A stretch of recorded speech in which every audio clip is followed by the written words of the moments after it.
saya bagikan. Nah, ini saya ambil bahan bacaannya dari chapter 3 ya, teman-teman. Dan saya kira ini isunya sangat menarik gitu. Jadi kita bicara tentang siapa aktor HI kalau menurut pandangan STER gitu ya, dan bagaimana cara kita meneliti isu HI gitu. Oke. Ya.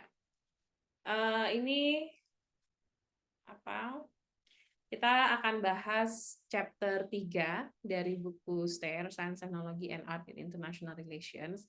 Saya akan berikan pengantar-pengantarnya dulu aja sedikit gitu ya. Nanti kalau ada pertanyaan dari teman-teman, persilahkan gitu ya untuk menulis di kolom chat. Nah, ini kita mulai dari pertanyaan sebenarnya, siapa sih aktor HI kalau menurut perspektif STER? Ini saya ambil dari chapter 2-nya gitu ya. Di situ ditulis aktor dalam international politik itu sebenarnya adalah manusia juga gitu, sama seperti kita gitu, bukan hal-hal yang bersifat abstrak atau hanya rasional gitu ya, atau hanya dimotivasi oleh norma, tapi sebenarnya manusia itu kan nggak lepas dari emosi, tidak lepas dari uh, prejudis, asumsi-asumsi yang tidak rasional gitu, yang sebenarnya embodied, yang sebenarnya menjadi bagian dari karakter si manusia itu sendiri. Saya kira ini yang menjadi, setidaknya buat saya pribadi, kenapa saya lebih cocok gitu ya dengan cara pandang STER memahami aktor internasional, karena saya kira ujung-ujungnya siapa sih aktor internasional itu kalau kita bicara mengenai presiden gitu, atau kita bicara mengenai raja gitu ya mau dia raja mau dia presiden, dia tetap manusia gitu loh, yang nggak selamanya bisa mengambil keputusan secara rasional, yang pasti dalam beberapa hal keputusan ataupun pertimbangannya dia buat itu bersifat irasional, emosional, dan bukan berarti emosional itu selalu lebih negatif dibandingkan yang rasional gitu kan. Nah, saya kira ini yang menjadi sudut pandang menarik yang ditawarkan oleh STER gitu. Bagaimana cara pandang terhadap aktor internasional itu lebih lebar lagi gitu. Nggak hanya aktor-aktor yang bersifat rasional, tapi aktor-aktor yang juga melibatkan emosi gitu ya, pandangan-pandangan, asumsi, prejudis. Nah, terus yang menjadi menarik juga yang saya lihat atau yang saya baca, ada 3 efek yang menunjukkan apa ya, urgensi kita untuk lebih mendorong pemikiran STER dalam kajian HI. Yang pertama itu adalah bagaimana sebenarnya, apa sih yang membuat manusia itu, apa kira-kira yang bisa mempengaruhi cara pikir manusia supaya bisa lebih emosional atau tidak rasional. Nah, seringkali itu ada kaitannya dengan teknologi atau dengan artefak benda-benda yang ada di sekitarnya gitu ya, atau misalnya dengan seni gitu ya, yang sebenarnya hal-hal ini justru lebih sering mendorong persepsi-persepsi yang bersifat emosional gitu ya. Tadi sentuhan, suara, bau gitu ya. Itu yang menurut tulisan ini di STER ini disebut sebagai pre-objektif gitu. Jadi pandangan-pandangan yang sebenarnya belum tidak objektif sebelumnya, yang seringkali itu ada di belakang kepala kita berupa asumsi, prejudis gitu ya, dan seringkali justru pemikiran atau pertimbangan-pertimbangan yang sifatnya irasional ini, emosional ini yang menjadi basis untuk manusia itu membuat keputusan. Contoh misalnya dalam kehidupan sehari-hari gitu ya, berapa sering sih pengalaman masa kecil kita gitu ya, childhood trauma kita gitu mempengaruhi cara kita membuat keputusan, memandang sesuatu gitu ya. Kalau misalnya dilihat manusia-manusia atau orang-orang yang misalnya memiliki childhood trauma, father figure gitu misalnya, akan secara tidak sadar gitu ya memilih atau membuat keputusan yang berkaitan dengan child traumanya gitu. Dan saya kira ini nggak hanya di level kita teman-teman, tapi saya kira level-level pembuatan kebijakan yang seperti ini juga ada di level pemimpin negara gitu ya, di level ketika diplomat saling bernegosiasi gitu ya. Nah, itu salah satu contoh yang saya kira akhirnya cara pandang kita terhadap kajian HI, politik internasional tuh nggak bisa lepas dari apa saja sih benda-benda atau teknologi-teknologi, artefak-artefak yang ada di sekitarnya. Kebayang nggak sih psikologis orang yang dia bisa membunuh jutaan orang hanya dengan menekan satu tombol yang ada di laptop. Itu emosinya seperti apa ketika dia hanya hanya memencet satu tombol dan berapa detik kemudian ada ribuan orang yang meninggal, misalnya ada ribuan orang yang terbunuh gara-gara aksi dia menekan tombol gitu ya. Nah, ini ada semacam disengagement dalam perang gitu ya, bahwa sekarang perang itu udah lebih less emosional gitu. Serangan-serangan, pembunuhan gitu ya, serangan-serangan terhadap negara lain atau bangsa lain itu lebih less emosional dibandingkan dengan dulu. Yang dulu misalnya perang itu harus pakai pedang atau perang itu harus pakai pistol, jadi masih jarak dekat, yang dimana si pembunuh ini gitu ya, orang yang menyerang ini masih melihat gitu, masih melihat emosi atau ekspresi dari orang yang dibunuh gitu.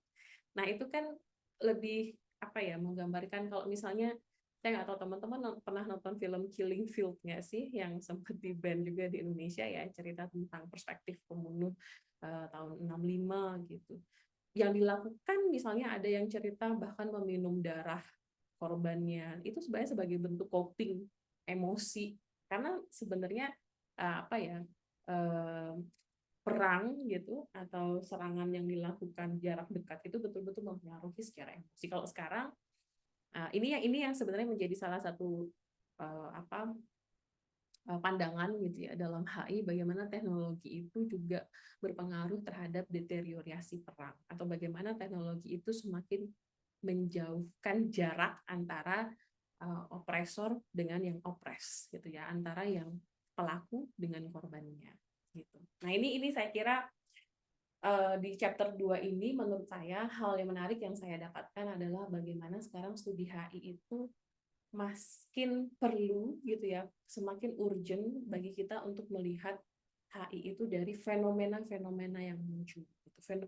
Makanya judulnya Phenomenology of IR gitu ya, bagaimana sebenarnya HI nggak cuma dipelajari dari dokumen-dokumen official diplomat kalau zaman dulu ya, atau melihat dari speech-speech pemimpin, tapi kita juga perlu melihat di fenomena sehari-hari yang terjadi seperti apa.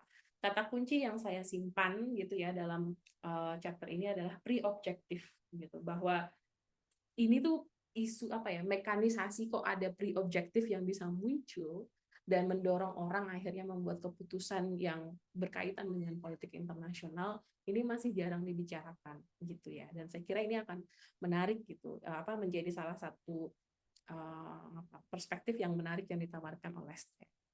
Nah, berikutnya chapter 3. Chapter 3 ini juga bahas mengenai discomforting worldview begitu ya, teman-teman. Nah, hal yang saya pelajari gitu ya dari pandangan discomforting worldview ini adalah yang pertama ini, bagaimana selama ini kalau kita belajar HI gitu ya, saya udah 20 tahun belajar HI, itu seolah-olah kalau kita bicara atau menulis esai, menulis paper, itu seringkali kita didorong untuk memiliki worldview, pandangan yang global, menyeluruh gitu. So what questions-nya itu harus ada kaitannya dengan ini HI-nya mana gitu kan. Kayak tadi pada teman-teman juga ada beberapa yang, Mbak, ini udah cukup HI apa belum? Sebenarnya HI itu apa sih? Apakah harus menceritakan fenomena global gitu ya. Nah, ini sebenarnya yang boleh dibilang menjadi narasi dominan dalam kajian HI menurut saya, teman-teman. Jadi bagaimana sebenarnya kita sebagai pembelajar HI itu selalu dituntut untuk memiliki worldview, memiliki pandangan global. Contoh worldview apa, ada banyak sekali ya. Ini saya ambil salah satu contoh dari Mao Zedong gitu, misalnya, yang bilang political powers grows out of the barrel of a gun gitu. Jadi bagaimana ini menurut saya sudut pandang yang realis gitu ya, melihat power itu dari dari resource militer gitu ya, dari kepemilikan senjata. Semakin banyak senjata, semakin siap perang, maka Anda akan semakin powerful gitu ya. Nah, saya kira yang menjadi menarik adalah buat saya pribadi setidaknya, saya udah terlalu bosen gitu dengan pandangan-pandangan yang bersifat worldview ini. Dan seringkali pandangan-pandangan ini tuh justru yang tanda kutip menjadi pandangan dominan dan mendikte arah kajian HI gitu ya, atau bahkan arah politik dan kebijakan dari HI itu sendiri. Nah, chapter 3 ini menurut saya sebuah chapter yang mengajak kita gitu ya untuk belajar melihat dari sudut pandang lain dari worldview ini, atau judulnya discomforting worldview.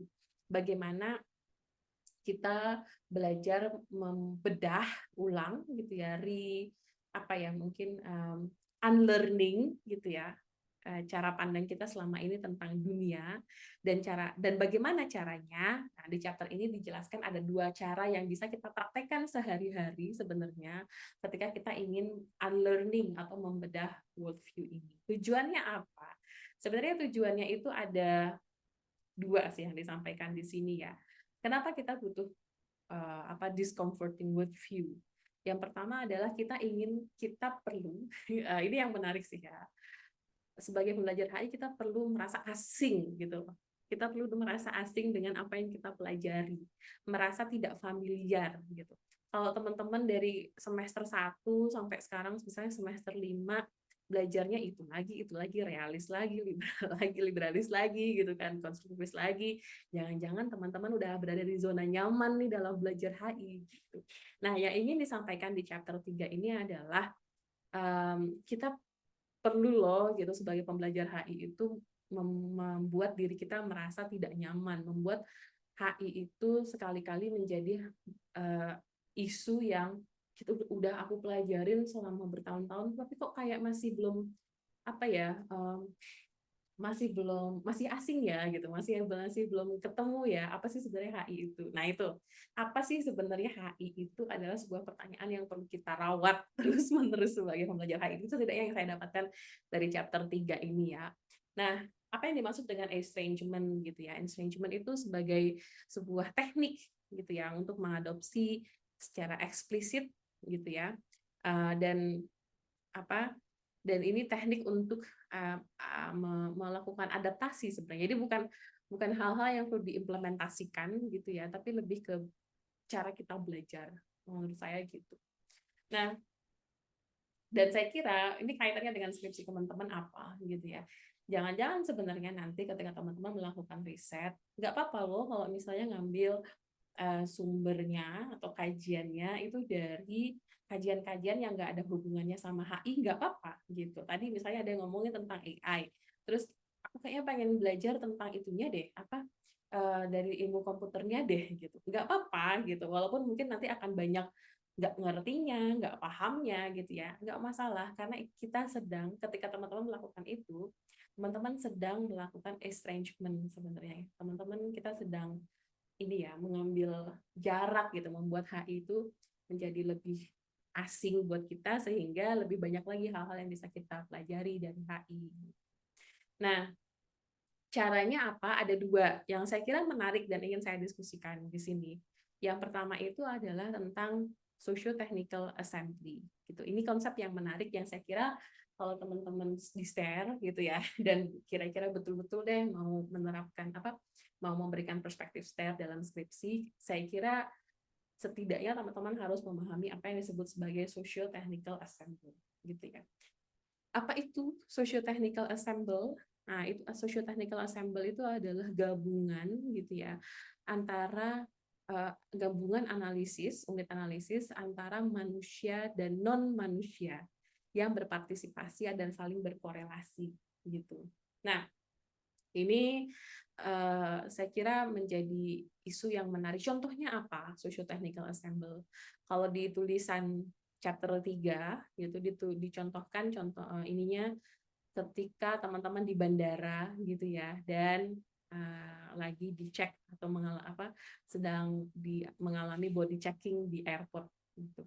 Bentuk social technical assembly-nya gimana? Sebenarnya ketika kita melakukan body checking itu kita tidak hanya sedang berinteraksi, saya sebagai penumpang dengan petugas body checking-nya, tapi kan juga ada alat ya. Kalau teman-teman ingat kan kita di-scan gitu ya, atau mungkin tasnya juga di-scan gitu kan. Nah, nanti kan alat scannernya ketika mereka men-scan badan penumpang ini, kan dia akan memberikan semacam kode-kode gitu ya. Kalau misalnya ada benda metal terselip di badan manusia, nanti akan kelihatan. Nah, kelihatannya adalah si mesin ini, mesin scanner ini akan mengirimkan kode ke si petugas. Oh, dia ada metal di bagian sini, di bagian sini, di bagian sini gitu kan.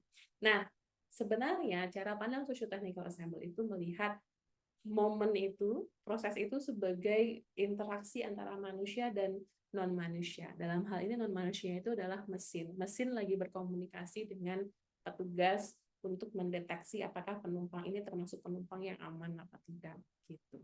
Nah, seringkali yang akan menjadi perdebatan kan adalah contoh ya, kalau yang sudah terjadi di HI itu adalah definisi aman. Penumpang aman itu yang seperti apa gitu kan. Nah, teman-teman kan mungkin sering membaca juga, seringkali ada diskriminasi terhadap identitas penumpang aman di US, terutama pas masa-masa ini ya, perang diskurs tentang terorisme dan anti-terorisme itu tinggi gitu. Penumpang aman tuh bahkan as simple as dia berjenggot apa tidak, itu bisa dikategorikan aman atau enggak. Atau bahkan dari sisi nama, ada nama Muhammadnya apa enggak, itu bisa dikategorikan teroris atau enggak gitu kan. Nah, itu interaksi yang sifatnya manusia dan manusia. Jadi manusia dalam hal ini manusia dalam hal ini petugas mengidentifikasi manusia lain. Nah, social technical ensemble juga melihat mesin juga melakukan evaluasi yang sama gitu. Tergantung dari algoritma yang dimasukkan, tergantung dari coding-coding yang dimasukkan untuk melakukan evaluasi. Misalnya tadi, kalau misalnya yang dievaluasi hanya logam gitu, berbagai macam logam, even as simple as gunting kuku, ataupun as simple as ini peniti jilbab gitu, misalnya bisa dipandang sebagai tidak aman misalnya oleh mesin. Nah, perdebatan-perdebatan itu sebenarnya yang menurut Ster seringkali kalau dalam fenomena HI yang dilihat hanya interaksi manusia-manusianya, tapi interaksi antara manusia dan bendanya sering dilupakan gitu. Peran mesin itu juga bisa error loh, atau mesin itu juga bisa menyebabkan perpecahan loh, atau mesin itu juga bisa menyebabkan perdamaian loh. Nah, itu tuh juga sering terlupakan, dan oleh karenanya dalam yang sependek yang saya pahamin dalam kajian STER, kita melihat unit analisis manusia dan non-manusia gitu ya. Termasuk tadi ketika teman-teman ada yang kajiannya tentang AI gitu ya. Kita sedang melihat nggak cuman bagaimana manusia tereksploitasi gitu ya, tapi juga bagaimana AI itu berperan gitu ya dalam bentuk eksploitasinya. Nah, contoh yang lain juga tadi ya saya sebutkan tentang quick count elections misalnya yang sekarang. Kalau kita lihat misalnya perdebatannya sekarang kan cenderung lebih banyak ngomongin siapa yang menang, siapa yang kalah gitu kan. Tapi belum banyak yang membahas atau mungkin perlu juga kita membahas sebenarnya mesin yang dipakai gitu ya.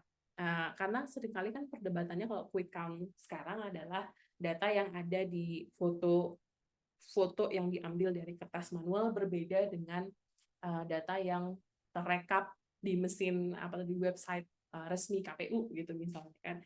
Nah, sebenarnya kan di sini juga ada peran teknologi itu sendiri. Saya kira 10 tahun yang lalu kita nggak akan memperdebatkan hal ini gitu ya. Atau mungkin 20 tahun lalu ketika belum ada smartphone gitu ya, teleponnya belum ada kameranya, kita nggak akan memperdebatkan ini gitu. Tapi justru dengan adanya teknologi sekarang itu semakin, kalau boleh dibilang menurut saya ya, semakin ini mendorong gitu ya, menambah peran penting dari teknologi gitu. Kecurangan itu justru bisa muncul ketika teknologinya udah semakin canggih misalnya. Itu yang hipotesis yang bisa kita dapatkan gitu ya dari pemahaman atau unit analisis socio-technical assembly ini. Nah, sehingga kalau boleh dibilang teman-teman, kalau kalian ingin menggunakan unit analisis socio-technical assembly ini, hipotesisnya adalah bagaimana apa sih pengetahuan-pengetahuan baru gitu ya, sort of knowledge yang bisa kita dapatkan gitu. Ini ada yang raising hand ya tadi, sorry. Siapa ya yang raising hand? Apakah ada? Oke. Nanti silahkan kalau ada yang mau ini ya, memberikan pertanyaan bisa raise hand atau langsung tuliskan di kolom chat. Ini saya lanjut 3 slide lagi, habis itu kita bisa diskusi. Nah, tadi itu exercise yang pertama adalah dengan itu tadi ya, melakukan simetrik dispositif. Jadi bagaimana kita juga perlu mempertimbangkan gitu benda-benda, artefak-artefak teknologi yang ada di sekitar kita. Lalu cara estrangement yang kedua, atau bagaimana cara kita merasa tidak nyaman gitu ya, bagaimana cara kita menambah cara kita belajar tentang HI, itu adalah dengan melakukan disebut sebagai anthropomorphization. Agak belibet sih ini kata-katanya, maklum ya, kayaknya STAR ini kayak pengen banget gitu, pengen punya konsep-konsep baru, jadi mainnya di kata-kata.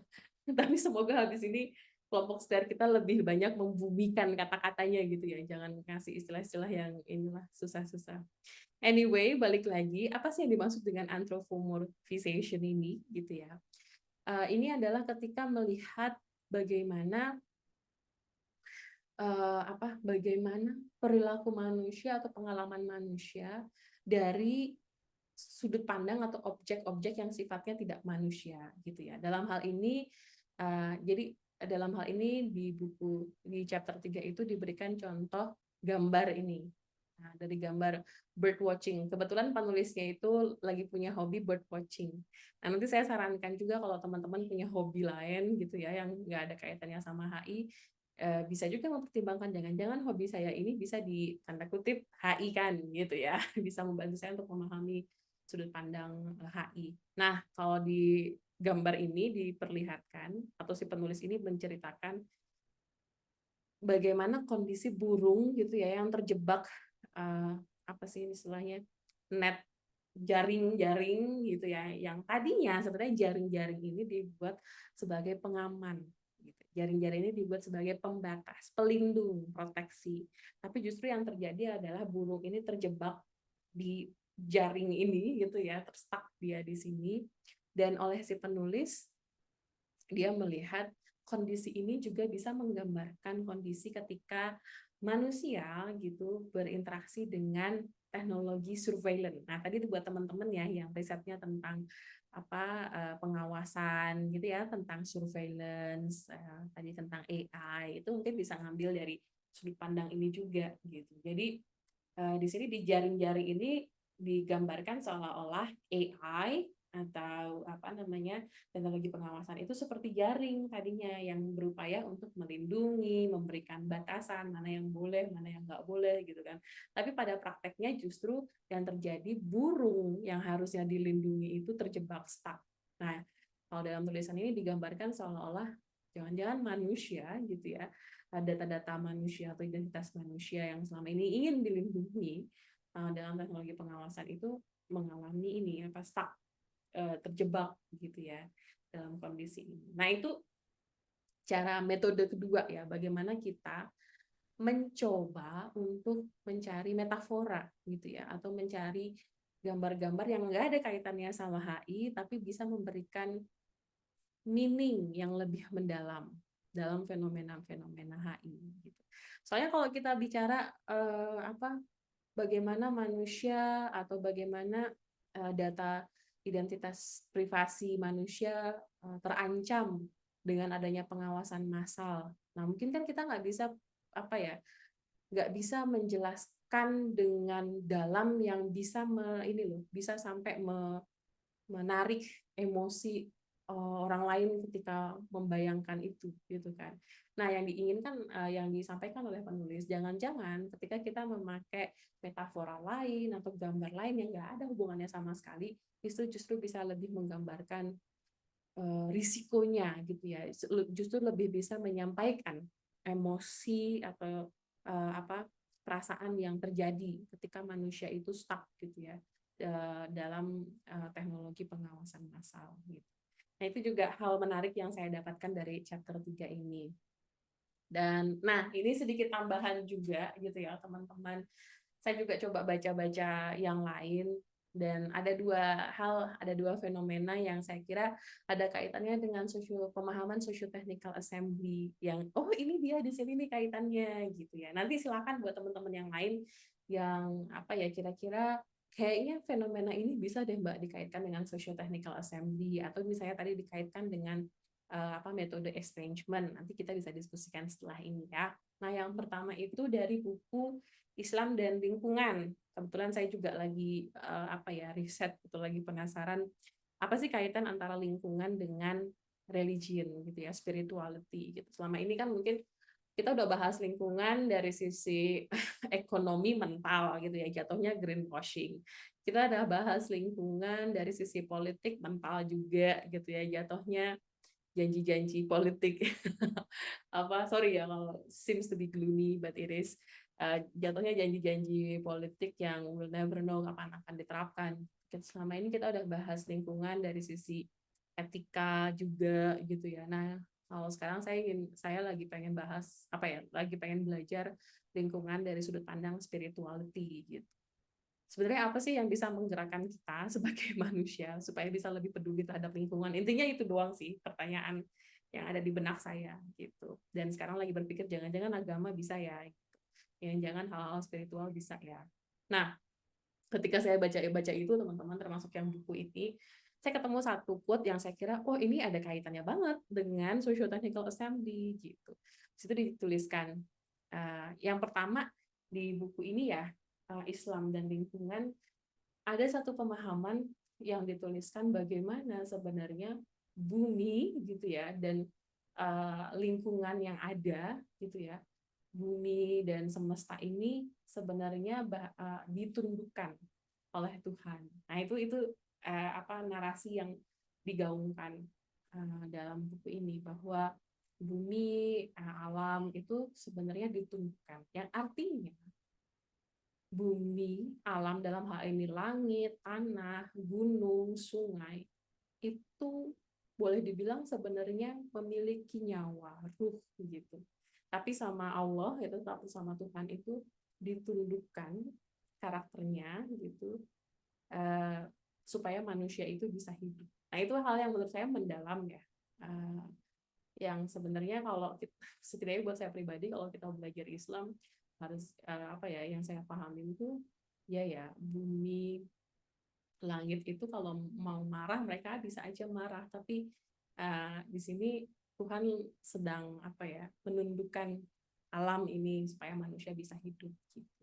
Dan kaitannya yang lain adalah yang saya lihat misalnya di sini di teksnya dituliskan kasih sayang dan persahabatan hendaknya tidak hanya dicurahkan kepada makhluk hidup tapi juga kepada benda-benda tak bernyawa gitu. Nah, ini juga sudah dipraktekkan misalnya oleh Nabi Muhammad, di mana Nabi Muhammad memberi nama-nama indah untuk alat atau benda sehari-hari yang beliau gunakan gitu.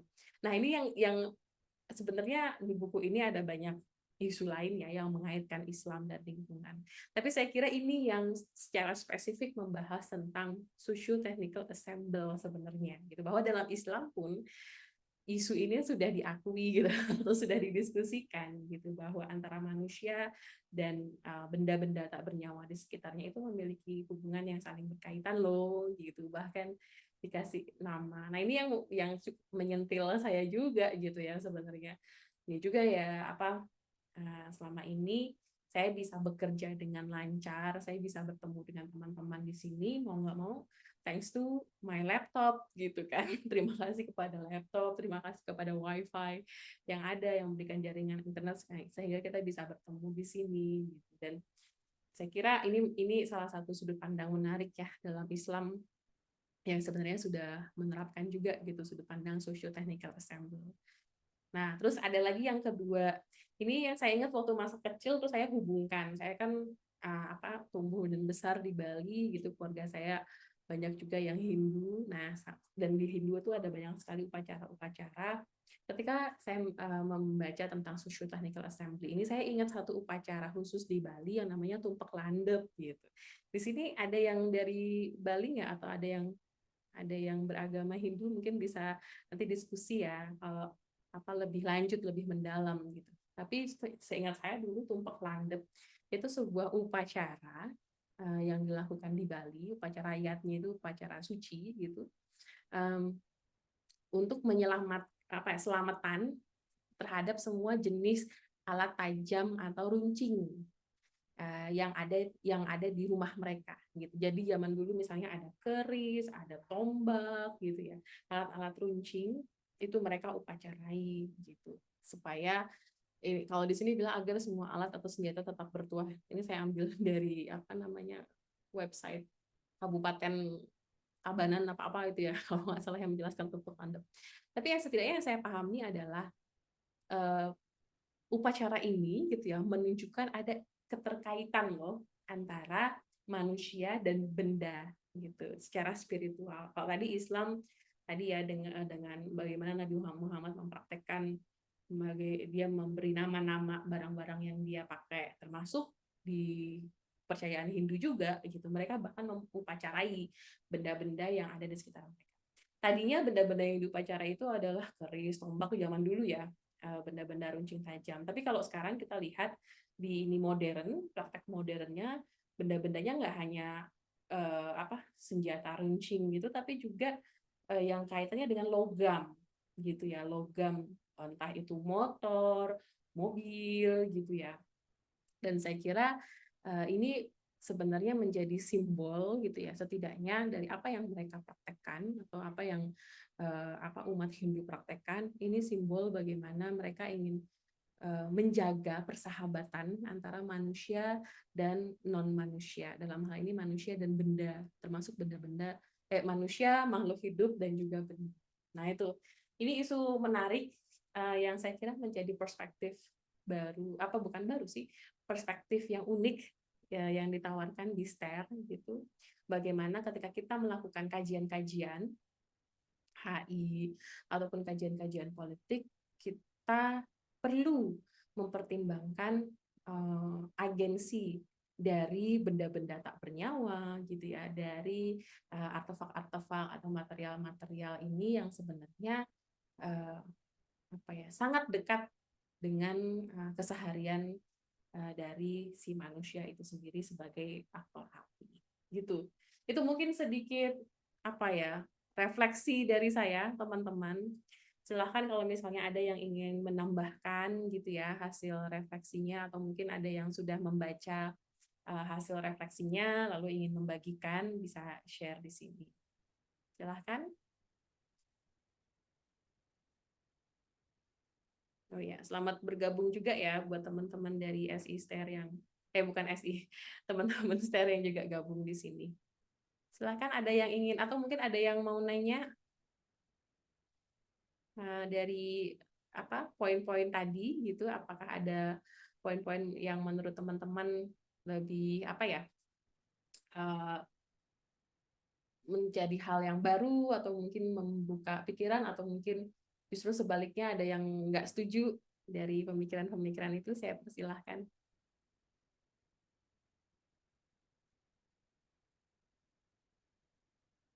Ya, halo, ada Rafli. Halo Rafli, Halo Mbak, gimana Rafli?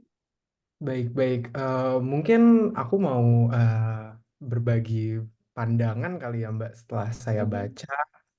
Terus mungkin ini benar-benar ada kaitannya dan akhirnya ada aha moment buat saya mhm, untuk melihat gimana sih sebenarnya STAIR itu dan teknologi, mungkin ya teknologi dalam hubungan internasional itu bisa satu dan lainnya bergabung dan mhm, tidak bisa dipisahkan gitu. Mungkin yang paling menarik itu yang di symmetric dispositives gitu. Gimana sebenarnya mhm, salah satu hal yang mau saya garis bawahi itu bagaimana dispositif yang dibawa dalam penulis melalui dispositifnya atau definisi dispositif yang dibawa oleh Foucault itu tuh menjadi relevan dalam kehidupan sehari-hari kita gitu. Salah satunya itu bagaimana kaitannya mengenai di level perdebatan epistemik mengenai pandangan kita dalam teknologi itu sendiri. Salah satu contohnya bagaimana sebenarnya pandangan kita melihat teknologi itu salah satunya dengan adanya internet gitu. Internet yang menjadi salah satu driven bahwa keberhasilan hubungan antara teknologi, produktivitas negara dalam hubungan internasional atau dalam ekonomi politik itu tuh menjadi penting gitu. Salah satunya, mungkin salah satu contohnya yang bisa saya refleksikan itu bagaimana sebenarnya pandangan kita melihat AI atau teknologi internet itu menjadi salah satu hal yang paling berhasil di dunia dalam mendriven produktivitas manusia. Tapi kalau misalnya kita baca lagi, kalau misalnya kita lihat lagi, salah satu bahan bacaan yang saya baca dari Ha Jun Chang tentang 23 Things They Didn't Tell Us About Capitalism, bahwa sebenarnya salah satu contoh teknologi yang paling em, berpengaruh terhadap produktivitas manusia dan ekonomi dan lain sebagainya itu ternyata malah mesin cuci, bukan Mhm. internet. Nah, itu kan menjadi salah satu bentuk bagaimana cara kita memahami bahwa agensi, aparatus, atau dispositifs itu dipengaruhi oleh bagaimana tradisi penurunan ilmu pengetahuan atau akademik kita itu tuh didisiplinkan oleh rezim internasional bahwa internet itu merupakan salah satu bentuk bahwa teknologi yang paling prominent dalam sejarah manusia. Padahal sebenarnya produktivitas manusia itu tuh ternyata teknologi mesin cuci yang memudahkan manusia dalam melakukan kehidupan sehari-hari gitu. Dan ini juga berpengaruh dengan aktor yang tadi Mbak Nana sudah sebutkan, aktor bahwa kita itu melihat teknologi dalam hubungan internasional bukan sebatas melihat bagaimana peran keduanya, tetapi emosi juga, di mana si teknologi mesin cuci tadi itu membebaskan peran-peran pekerja domestik perempuan di Amerika Latin dan maid-maid yang ada di sana gitu. Mungkin itu refleksi saya, Mbak, yang saya lihat dari bahan bacaan dan presentasi Mbak Nana hari ini. Makasih, Rafli. Tadi menarik sih yang tentang mesin cuci ya. Boleh dijelasin nggak sih lebih lanjut konteksnya kok akhirnya jadi mesin cuci yang teknologi yang justru sebenarnya lebih apa memiliki social impact gitu. Boleh Mbak, jadi sebenarnya pada tahun 1800 itu tuh di Amerika Latin banyak banget maid-maid atau pekerja domestik ya, kita sebutnya pekerja domestik yang mempengaruhi bagaimana kelas menengah dan kelas atas. Jadi ada social segregation dari pendapatan dari kelas menengah sama kelas atas gitu, yang didominasi oleh kelas atas dan kelas menengah gitu. Kepemilikan si dalam tanda kutip gitu, quote unquote, kepemilikan si maid ini sendiri. Tetapi Mhm. dengan adanya mesin cuci di tahun 1890-an kalau saya tidak salah, itu apa namanya, penemuan mesin cuci itu dengan adanya maid, produktivitas masyarakat gitu, produktivitas ibu rumah tangga, produktivitas perempuan yang bekerja itu tuh malah apa namanya, terhambat gitu. Jadi nanti ada hubungannya bagaimana perempuan itu tuh bisa entering labor market.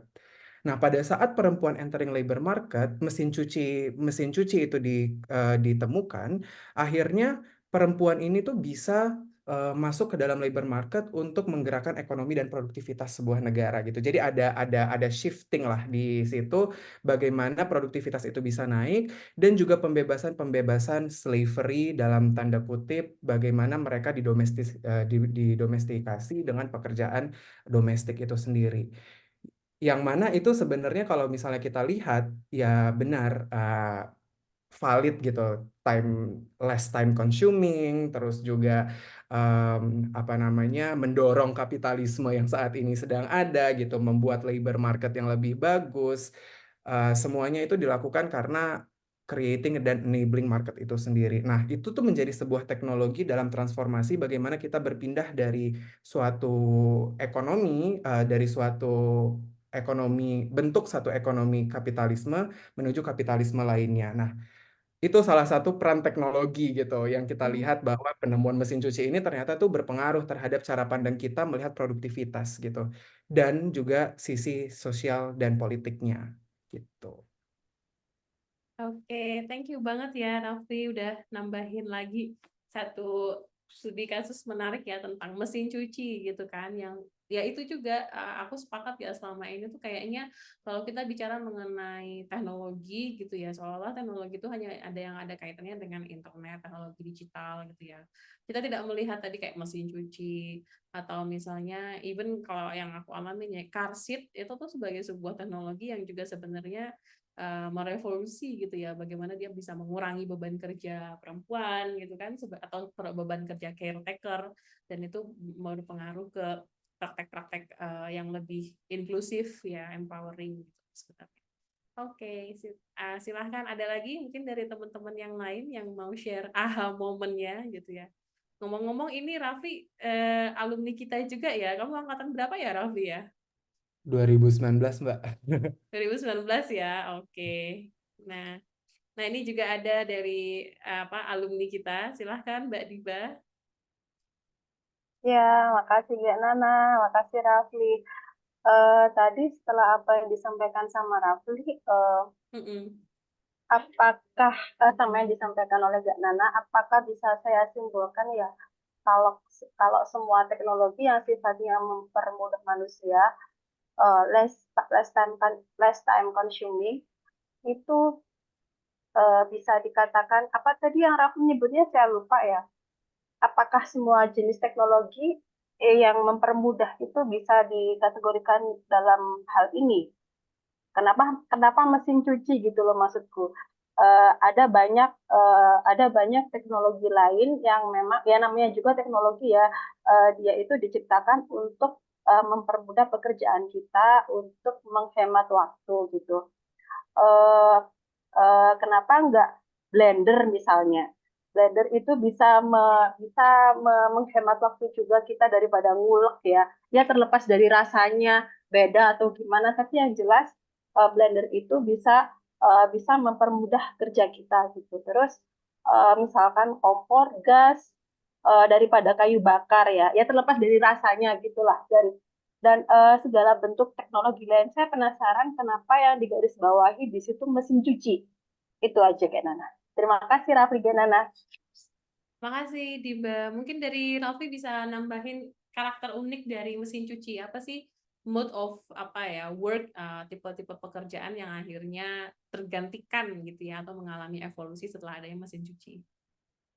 Mungkin yang sebenarnya ini pertanyaan yang menarik banget karena sebenarnya di buku Hajuncang itu tidak disebutkan kenapa kenapa mesin cuci perbandingannya. Mhm. Tapi satu hal yang pasti dalam buku itu dijelaskan bahwa adanya perbedaan mode of production gitu. Mungkin kalau misalnya kita lihat pada zaman 1800 mode of production itu tuh masyarakat itu setidaknya mereka melakukan mencuci itu adalah bagian dari kehidupan mereka sehari-hari gitu. Jadi bagaimana mencuci ini bahkan sampai sekarang sebenarnya mencuci itu adalah bagian dari kehidupan kita sehari-hari gitu. Yang ternyata tuh banyak memakan waktu yang paling banyak. Nah, pada saat memakan waktu yang paling banyak dibandingkan dengan mode produksi lainnya, akhirnya di situ ada masalah-masalah seperti displacement gitu. Ada masalah-masalah seperti bagaimana perempuan, lagi-lagi case study-nya adalah perempuan, bagaimana perempuan itu tuh terdisplace dengan mode produksi yang dia lakukan. Karena pada saat itu maid itu tuh tinggi gitu, sekitar 10 atau 14%, seingat saya tuh sekitar 10 atau 14% jika dibandingkan dengan maid sekarang di Uni Eropa dan lain-lain yang sekitar 4 atau 3% dan hanya eksklusif terhadap kelas atas. Itu mungkin salah satu bentuk perbandingan ya bagaimana kita lihat sebenarnya mesin cuci ini ternyata berperan terhadap kelompok-kelompok masyarakat tertentu dengan kelas-kelas sosial tertentu dan mode produksi tertentu gitu. Salah satunya adalah dengan cara mencuci itu tadi. Tapi kalau misalnya kita lihat dari internet tadi atau AI tadi, sebenarnya mereka tuh juga para pekerja-pekerja ini pun juga tidak lepas dari yang namanya digital labor gitu. Mode produksinya mungkin berbeda, tetapi logic of capitalism itu tadi mungkin ya, logic of capitalism, logic on exploitation, logic of ketercerabutan tenaga kerja terhadap apa yang dia lakukannya, ternyata sama gitu. Nah, perbedaan mode produksi tadi yang ingin ditampilkan oleh Hajuncang bahwa Mesin cuci dari tahun 1800 itu tuh sudah berkontribusi banyak terhadap kehidupan kita, tapi dalam internet itu tuh masih relatif sedikit bukti-bukti akademik atau jurnal ilmiah yang menunjukkan bahwa dapat membantu produktivitas kita lebih naik terhadap GDP ya, produktivitas terhadap GDP dan employment rate kita gitu. Mungkin itu yang bisa saya tambahkan Kak Adiba, Mbak Adiba. Oke, menarik sih Raffi. Aku pikir ini bisa menjadi entry point juga ya. Aku nggak tahu kalau misalnya kamu berminat untuk ya Pak follow this rabbit hole further ya. Karena aku pikir kita juga bicara tentang isu ini ya. Apa sih sebenarnya pekerjaan-pekerjaan ketika mencuci gitu kan. Dan ini kan sangat erat kaitannya bukan hanya mencuci household ya, tapi kan ini berkaitan dengan mencuci itu di pekerjaan yang dilakukan oleh asisten rumah tangga gitu kan untuk bosnya, tanda kutip kan ini terkait dengan apa sih istilahnya pekerjaan-pekerjaan yang bersifat dirty 3D itu loh, dirty, dangerous, apa gitu satu lagi disgusting, menjijikan. Oh, bisa. Iya, nah kalau misalnya pembantunya suruh nyuci popok anaknya zaman dulu belum ada Pampers tuh loh Mbak, terus suruh ngisi Pampers, nyuruh nyuci popok anak, itu kan termasuk 3D ya, dirty. Dan jadi ini ada kaitannya dengan satu, ini bukan hanya teknologi untuk mempermudah pekerjaan manusia, tapi sebenarnya ini teknologi yang ada kaitannya dengan mengurangi ini ya social class gitu antara si majikan dengan asistennya gitu kan. Terus yang kedua bisa jadi, tapi ini masih bersifat hipotesis ya yang mungkin perlu kita cari juga. Tapi bisa jadi ini juga terkait dengan pekerjaan yang tadi 3D, di dirty, dangerous, discuss itu ya. Bagaimana akhirnya teknologi menjawab pekerjaan-pekerjaan yang 3D ini. Bagaimana dia bisa mengembalikan lagi martabat manusia gitu. Kalau bekerja itu bisa lebih bersih, lebih aman, lebih bermartabat gitu. Itu sih menurutku. Dan tadi menarik juga ya, aku pikir pertanyaannya Diba itu menjadi salah satu bentuk dari discomforting worldview juga ya, bahwa ini bentuk estrangement juga, betul juga ya, jangan-jangan tuh kita perlu juga melihat teknologi nggak cuman tadi ya secara general, tapi teknologi as simple as tadi blender, kompor gitu ya, jangan-jangan ini juga ada semacam kaitannya gitu dengan praktek-praktek HI, gimana kalau misalnya tadi ada teman-teman di sini pengen ngomongin tentang energi terbarukan, kenapa energi terbarukan hanya ngomongin mobil, transportasi gitu, kenapa energi terbarukan nggak ngomongin tentang household technology gitu ya, yang padahal praktek sehari-hari kita gitu konsumsi itu kan paling banyak di level household sebenarnya gitu. Itu juga. Makasih ya Diba. Walaupun ini baru kita wacanakan dulu ya, I'm not sure apa yang bisa kita simpulkan atau hasilkan dari isu ini, tapi ini menarik. Gimana Diba? Ini juga Nana, melanjutkan yang tadi ya, memang mesin cuci itu jadi salah satu mode teknologi yang bisa, karena ada mesin cuci, jadi kita bisa mengerjakan hal lain gitu kan, less time consuming gitu. Nah, saya jadi mikirnya, nah justru karena kita punya maid itu punya waktu yang lain, waktu yang lain selain mencuci baju secara manual. Jadi si majikannya ini malah ngasih dia beban kerja yang lain. Orang kamu itu lo nyucinya udah pakai mesin cuci, terus nidurin anak misalnya pakai apa itu bouncer apa itu namanya. Jadi kayaknya makin ya namanya juga semakin kesini kan teknologi semakin maju ya. Ya gitu. Ya itu aja sih. Iya betul. Jadi menarik diskusinya. Jangan-jangan ini terkait dengan isu reskilling sebenarnya. Jadi mungkin nanti nggak butuh lagi asisten yang mengerjakan kerjaan fisik gitu kan. Justru lebih sekarang misalnya yang udah ada asisten untuk membantu kerjaan-kerjaan virtual kan, virtual asisten ngubungin ini, organize ini, apalagi nyiapin ini itu, organize segala macam yang bisa dilakukan remote gitu kan. Jadi ini isu yang menarik kalau kita mau kaitkan dengan isu tenaga kerjaan ya, future of work gitu. Ya, jadi ya sisi baiknya ada sih, maksudnya ya tanpa bermaksud memandang sebelah mata pekerjaan-pekerjaan domestik ya. Maksud saya gini, dengan adanya alat-alat tersebut yang bisa kita gunakan, jadi kita misal aku nih ya, misalkan ibu rumah tangga yang juga kerja dulu pas waktu WFH Gerana pasti ngerasain banget kan, ya kan. Masukin baju-baju kotor, masukin mesin cuci, terus anak ditaruh di bonser gitu. Ya udah kita mungkin tinggal bisa ngerjakan kerjaan-kerjaan kantor yang lain. Bagusnya di situ sih emang. Jadi kalau misalkan ya kita bisa beneran multitask, entah kitanya yang multitasking atau sebenarnya kita tetap monotasking aja, orang kerjaan kita udah kita lemparin ke peralatan teknologi itu. Gitu sih. Iya, iya betul. Makasih ya Tiba dan Rafli sudah mengisi diskusi kita. Mungkin ini karena waktunya juga udah jam 3 ya. Mungkin kita lanjutkan lagi di pertemuan depan. Makasih juga teman-teman yang sudah mendengarkan gitu ya. Nanti sedikit kisi-kisi, kita akan adakan reading club ini sebulan sekali ya, biar apa ya, tetap nyetrum-nyetrum lah, saling brainstorm gitu.